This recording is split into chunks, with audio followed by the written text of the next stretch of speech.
yebo madala ashumele. Praise the Lord. Bazobami ngicela ngibheke kulesi lesibili second Corinthians chapter number 4 verses number 13 so that we work there. What we see.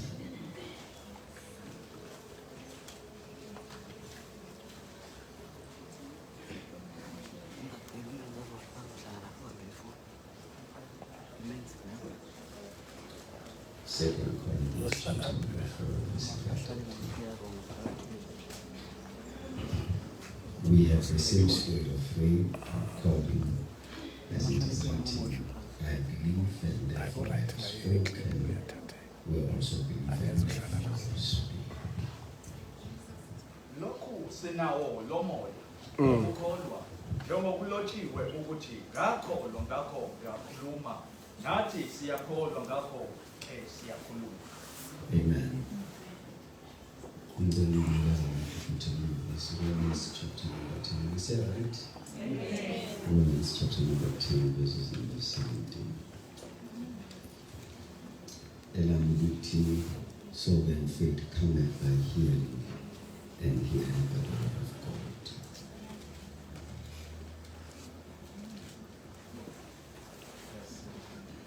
Ngokuba umbhalo Verse 17, right? Yeah. Ngalokho ke ukukholwa kuvela ngokuzwa, ukuzwa kuvela ngezwi likaKristu. Faith cometh by hearing, and hearing by the word of God.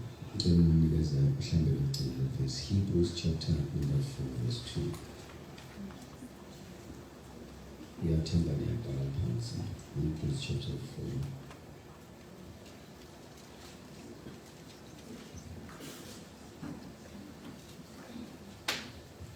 Verses number 2, and before unto us was the gospel preached as well as unto them.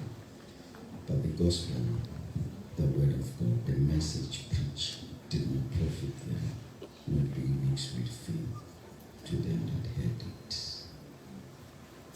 Ngokuba phela nathi sashunyayezwa ivangeli njengabo kepha izwi abalizwayo alibasizanga bona lokhu lingahlangananga nabezwa ngokukholwa. Inkosi ukusifunda kwesibayo.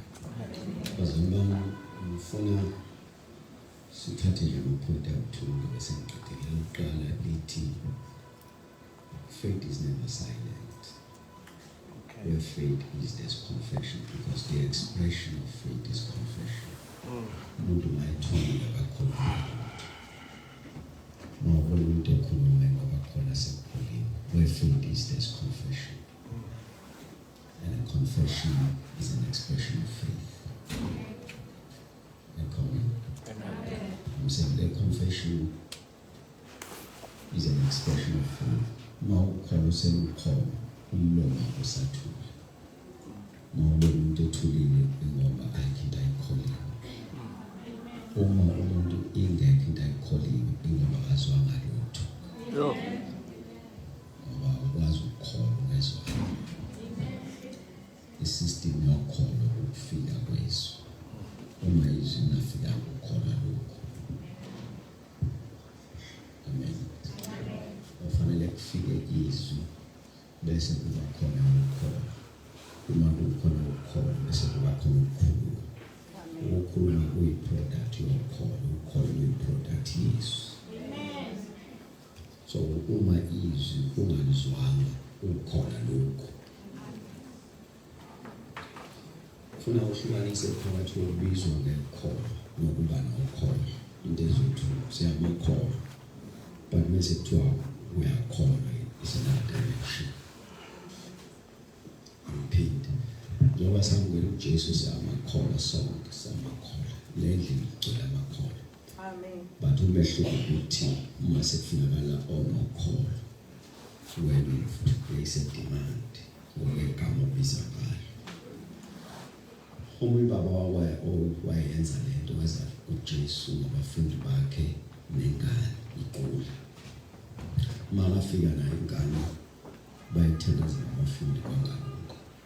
Wayiletha kuJesu. Noma eletha kuJesu kwanzima uthi baba kuJesu uma unamandla sicela usisize uphile ndodana uthi uJesu kulo baba cha baba hayi ukuthi uma nginamandla uma wena ukholwa okholwayo akukho okungenzeki bese baba enze le statement lengichayiso athi ngiyakholwa siza ungakholwa kwami hayi ngiyakholwa phakathi kodwa ngokwemiphumela my faith cannot give me the intended results so ke lokho sekuyandisqualify ukuthi sengingabizwa njengonokholwa noma ngibizwa ngekholwa ngibizwa ngekholwa kodwa ukholo enginalo alikwazi ukunikeza impumela that qualifies me to ngiyikholwa hence ngithi siza ungakholwa kwami ngoba ngokwemiphumela nginemiphumela yokungakholwayo ngokwegroup isemakholweni mawukhuluma ngamakholwa ngiyilungu lami ngiphakathi ngiyingxenye yawo kodwa mawukhuluma ngemiphumela nayo empilweni ngiyaphuma because I do not have result that qualifies me ukuthi kuthiwe nginokholwa hence Romans 18 ngiyakholwa siza ungakholwa kwami. I want you to note here as Umkhuleko that ukholo ithina akulona igama lethu because ngokwesibhayibheli bonke ababizwa ngamakholwa it was based on the results. Amen. Okay. Check bonke ababizwa ngamakholwa it was based on the results. uJesu ubebona imiphumela nayo besethi hawu ukukholwa okungaka lokuthi ukukholwa okungaka kuvele kushiye kufanele kuqale kubonakala imiphumela then ngokwemiphumela bese kubonwa ukukholwa so that ngenzela ukuthi ungajabuleli ukubizwa ngekholwa yet you don't have result that qualifies you. The only thing on my call, uthi ukhona uzokwensindiso kuphela. Amen. Era to sindiswe ukuthi ukhona ukwazi ukubambela inguna phakade. Bese kuhlule kungeza izimpendulo zokuphila every day. Amen. Uyangazi umanezwa. Uthi uma inkolo ukhona nakwazi ukubambela uJesu uzonaphakade. Ukholo ukubambela insindiso isiqiniseko sokuthi usinzile ukholo lenza lakunezi isiqiniseko sokuhlanjulwa kwezono zakho uyazi ukuthi izono zakho zihlanjulwe ukholo la kwenza lokho manje ngithi kune-era umume lapho ukholo ungakwazi ukuphendula to the issues of life ekuseni nemini ntambama lokwenza walindela ukuya ezulwini lenza wahluleka ukuphila emhlabeni. By instruction of the Bible, it is the just shall live by faith. I ensure that they shall see heaven by faith. If they shall live. Usutholule unempendulo ezimekweni zonke zempilo impendulo yakhe ukholo. Amen. Right what was about. Amen. It is olungileyo unempendulo to all issues of life. Noma ngabe ubhekene nayo unempendulo impendulo yakhe ukholo.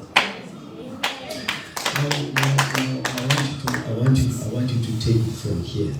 Lento yethu yokholo it is a lifestyle before it is an actual tool. Amen. Ithuluzi lokuphendula ezinkingeni kodwa ingakabi njalo indlela yokuphila. Ithana mina bazalwane bami. Lethi mina lento yethu yokholo indlela yokuphila is lifestyle impilo isikompilo lethu is our identity is who we are lento yokholo. Kusho ukuthi makunjalo asingeni isiphumo kuye ngomasiphuma siloze identity.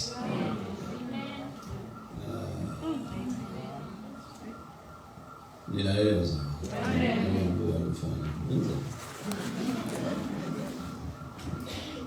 Lalela bazalwane lento UkuKholwa lento nje samakholwa is our identity that has been derived from the result that we have through faith. So lento asingeni isiphuma kuyona. Awudingi ukukholwa ngoba sekunendaba phambi kwakho. Noma uplay udinga ukukholwa. Yeah. Awudingi ukukholwa ngoba usophansi ufuna ukuphakama. Udinga ukukholwa uphezulu uphansi. It's a lifestyle. Amen.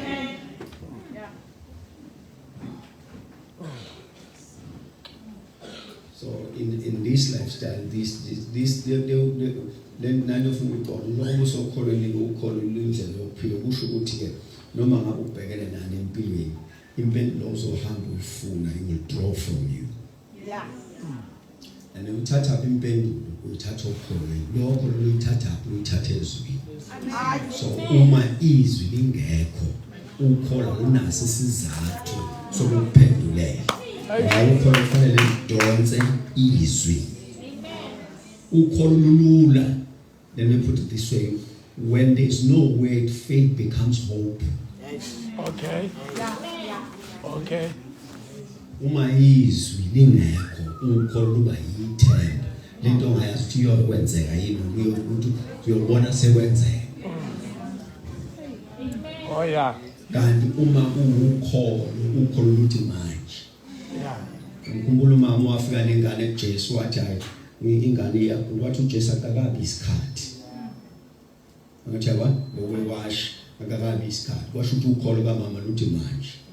Ngokwewashi la Jesu akakabi isikhathi sofanele aqede ngoIsrael bese abesizwe babebangena. Kwasho ukuthi umama usesuke wakholwa. Ukukholwa aluthi ngizolinda kuze kushaya isikhathi. Akusilindi isikhathi ngoba ukukholwa isona isikhathi. Ukukholwa isona isikhathi. Wathi uJesu ushona ngala lwami ukholwa. Wathi ushona ngala lwami. Wathi uyinja mama lwami ukholwa. Nasenjeni unempendulo. Wathi nazi izinja sidla imvuthululo. Owetafe ngoba limila. Aye. So siyamakholwa based on the results. If you cannot place a demand through your faith and have positive result, sebenza ukukholwa kanjani feed yourself with the word. Abanye siyabathandazela start babuthakathaka bakho buthakathaka kunezwa bangazange balizwa, hence they don't have faith in that area. Yonke into oyikholwa yilo wezwa ngayo, lo kholo onalo lingana nendlela owezwa ngayo ngalonto. Lana abantu basekhaya kukhona phakathi kwethu abangasaba amaphara khona abasabayo. Ungakuthi wezwani ngayo. Hayi uthi uyazi noma uyazi uyabona noma. Mo uzwa ngalo. Ugcwala ukholo lule tendency of turning the word into reality. Uma nje izwi ngela ningi lento oswe ngayo iba yiyo. Khona bangasazi isibhuku kodwa bayasaba. Khona bangakaze basibone kodwa bayasaba ngoba safika ngamazwi. Ukholo lwashintsha amazwi aba reality. Ne system yakhe iyakwazi ukuresponda. The feeling of who's spoken as because UkuKholwa is able to turn the word into a reality. UkuKholwa liyanqaba ukuthi izwi lize liqhubekele libe yizwi noma selifika kuwena. Luthi UkuKholwa this word must become a thing. This is the argument between ingelosi nontasha ukuthi ngiyofika kulama verses wafundile. This is the argument between ingelosi no Maria uthi wawuzokhulela uMaria uthi hayi kanjani indoda anginayo ingelosi yamchazela mayichazela manje bese athi uMaria makube kimi njengokusho angathi ngiyabonga sengiyazi ukuthi ungakhulelwa noma indoda ingeka akasho njalo uthi makube ukuthi UkuKholwa must become what has been declared. UkuKholwa lifuna information. Lifuna the things that must become a reality out of the word declared. Liyanqaba ukuthi UkuKholwa uhambe nezwi lempumelelo kodwa uqhubeka uhlupheka. Liyanqaba ukuthi uhambe nezwi lokuphila uselideclareiwe phezu kwakho kodwa uqhubeka ugule. UkuKholwa is a force that turns a word into a thing. Uma UkuKholwa seliningi makudeclarewa izwi awena uzwa izwi ubona into. No.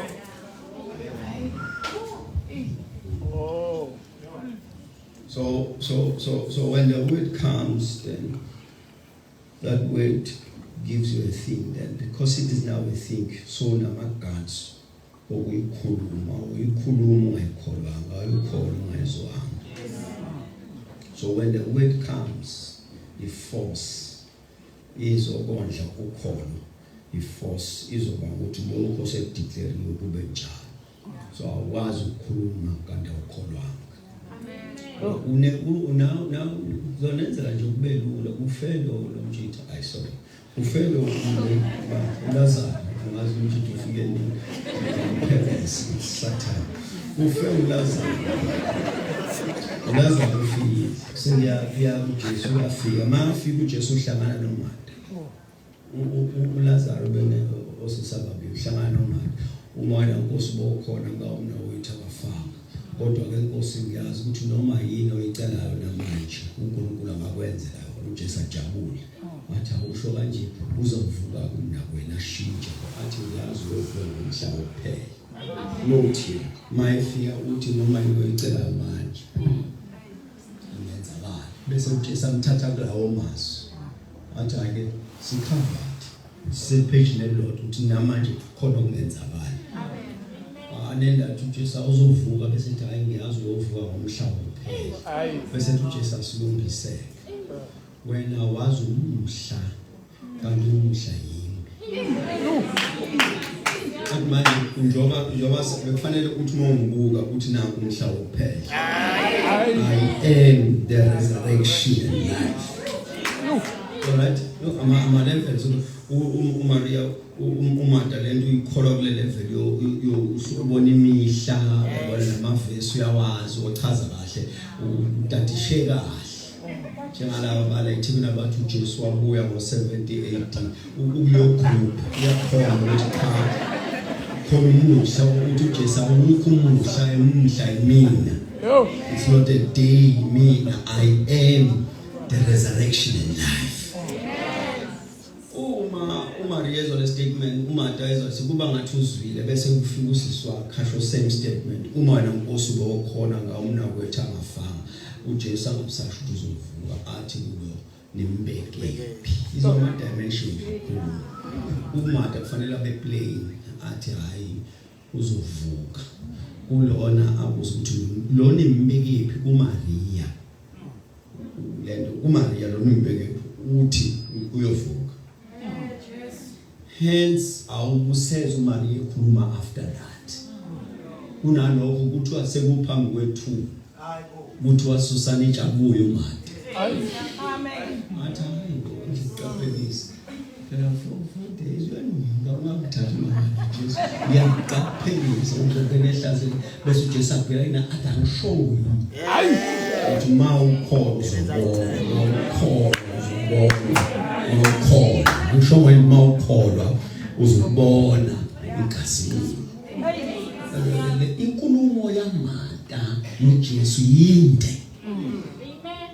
Nomehluko usimple omunye wayehlala ekitchen omunye wayehlala esinyaweni. uJesu usekancoma ngelo senyaweni ukhethe isabelo esihle. So manje kulula kulohlala ezinyaweni ukuthi uma kuthiwa nimbekephi akukhumbule izindaba zasezinyaweni ukuthi lo uza i-resurrection and life akasasidingi leso statement ngoba uyamazi ukuthi resurrection and life lo uzothi. So when the word is in you it quickens the results because faith places a demand with immediate effect. Ubuningi beso obenza ukholo sebenza. Amen. Oh Lord, ubona into iba yinde kade fayile emfishane akusisathana namadimoni. Check izwi lingakanani. Ukholo sebenza ngokwe-level e-faith ona. Ngiyayenza nje isibonelo bafika abantu be-2 uMsimanga nomunye bazothenga imoto. imoto i-1 million. Angisakwazi ukuthi imoto i-50,000 angazi kanti I mean, no offense about 50. I-1 million.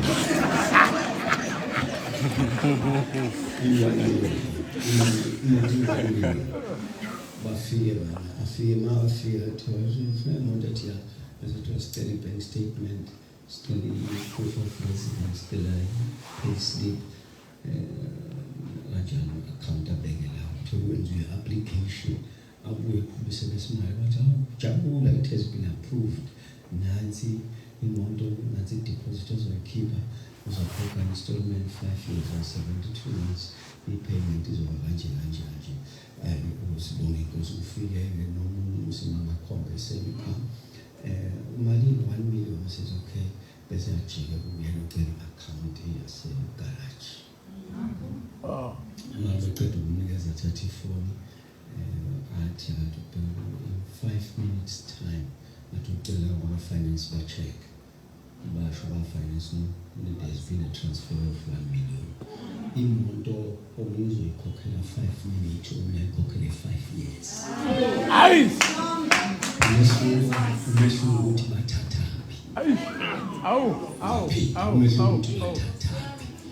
Balance umuntu uyodetermine ukuthi uzothola kangakanani. The abundance of the word will quicken your results.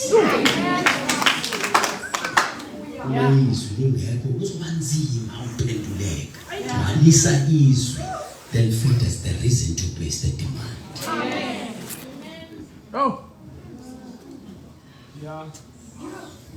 So now, once he's lagcwala again, lagcwala ngakwena luseliningi lithi iBhayibheli lo mama wezwa ngoJesu. Lo mama wezwa uJesu akamazi, uJesu akambonanga, wezwa ngaye. Umesezwile ngoJesu bese lithi wathi kuye. Uye. Wezwa ngoJesu. Lo wathi kuye wenza ukuthi sibone ukuthi ukhinda seyikholiwe. Waseqala iphindisela. Le declaration yokuthi mangithi imphetho ngizophila iphushwa ukholo. Lo ukholo luvela kulokuso. Hey. Uqale phansi njengoba umuzwa ethi mangithi uJesu imphetho wengubo izophila. Le declaration iphuma okholweni. Lo ukholo luphume kuzweni ngoJesu. Ayiphumle confession in the absence of faith. Lolu khona lubi khona in the absence of the word. Wezwa uJesu wayesethi kuye make ngathinta umphetho indaba yosonto. Note that lo Jesu azwe ngaye wase egcwala ukholo bathe kuye uJesu uthinta abantu abasho ukuthi uJesu uthintwayo. Hey. In the history of Christ, indaba bebemxoxela sona ukuthi wafika omunye wamfaka udaka, wafika komunye wamsukumisa, wafika bamxoxela kanjalo uJesu ethinte. Lo mama mayesekholi ukholo laseJuda had your own way. Le ndlela yalo mama idetermine ukuthi lengakanani ukholo. Olwele kuye. Kuseningi. Lolo sigcwele kuye. Sokuthi angamisa athi awuphenduke Jesu. Akasasibona isidingo sokucela, akasasibona isidingo sokuthumela ukuze ngaluthi ukholo. Manje umbona nje bathinta umphetho. Seningi. Ungazi noma neyizwa lento. Sisithi isikhathi ezwa ngoJesu wagcwala izwi yena. That is yena kusho ukuthi anything is possible with him. Wathi ukholo kena nengubo yakhe ingakwenzela umsholo. Hayi. Uma lo mama athinta uJesu abasibhalela kahle bathi uJesu wabuza ukuthi ubani omthintile oPetro bambuza bathi lo mbuzo is very irrelevant ngoba sonke siyathinta. Washo ukuthi bonke bayathinta kodwa akekho nomfakazi. Ngoba isonga lento bonke bayathinta kodwa akekho nomfakazi. Dinga uvele olufakazi lomthinta. Ayavela uyaxoxa udaba uthi no ngizwe ngawe Jesu ngase ngithi uma ngingathinta umphetho ngiyazi indaba yami yokusukuleka wasethi manje ngithemba ngithinta ngasona leso sikhathi kwenzeka i-payment kwenzeka i-transfer ngasona leso sikhathi ukholo lwalo mama wazina ukuthi umangaliso wakho ungasabambezeleka lolu kholo lalo mama suluzwa kulokusho kwakhe manje ngabona uJesu athi uyavuka ekseni umopho unzima ngoba uJesu akafika ngasame time must warn you akazange wezwa ngoJesu ekseni uJesu wafika ntamba kwaphela imihla athi mama make a confession ukuthi mangengambona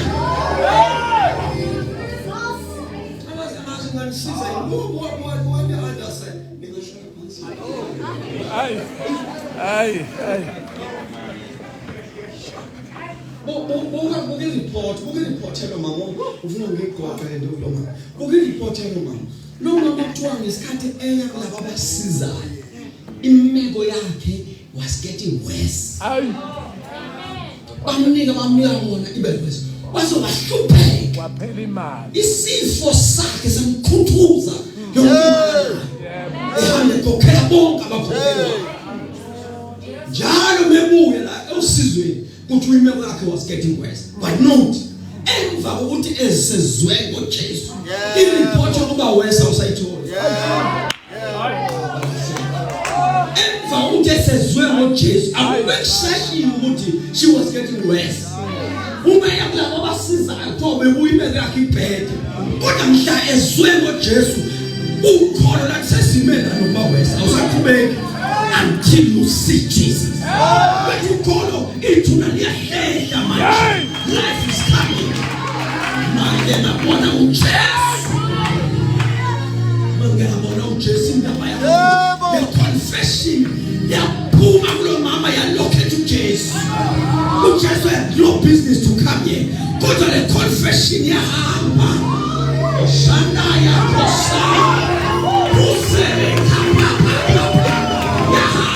Confession yahamba yadweba uvi mashabani bangakithi yadweba uvi yenza uJesu wanendlela ezosu azikhulela wala kwele confession ungangena bona uJesu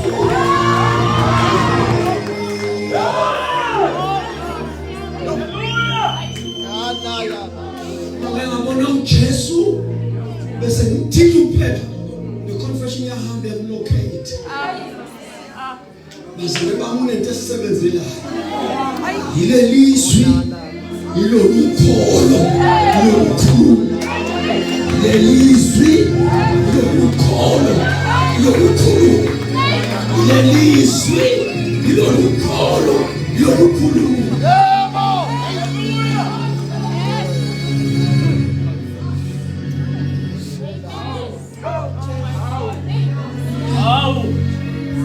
izinto ziyadashinga kusho ukuthi kusewukhona usukholile ne right bazalwane ukholo lunqabe ukuthi ubone okunye usho kulo uthi yimaphi ukukholile yasiphi na isimo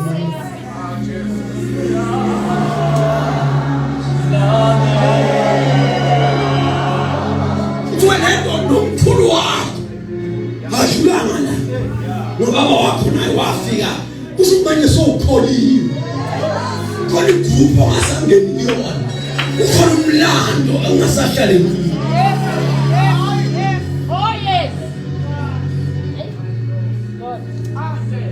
mama uNkulunkulu usiza till we meet again. God bless you.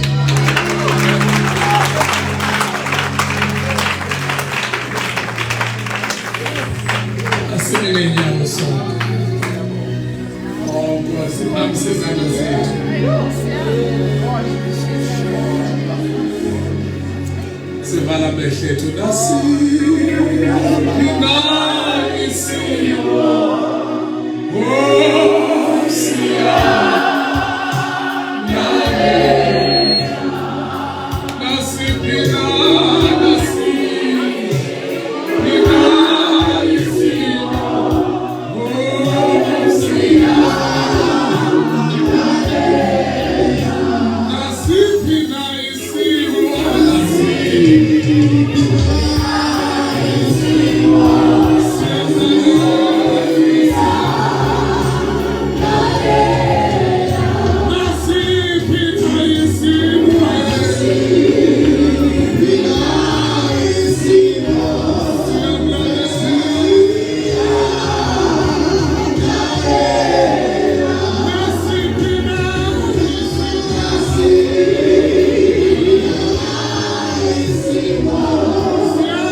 sengakholwanga izilapho.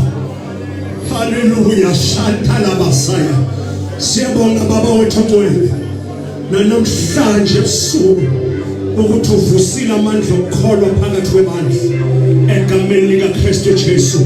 Greater things about to happen.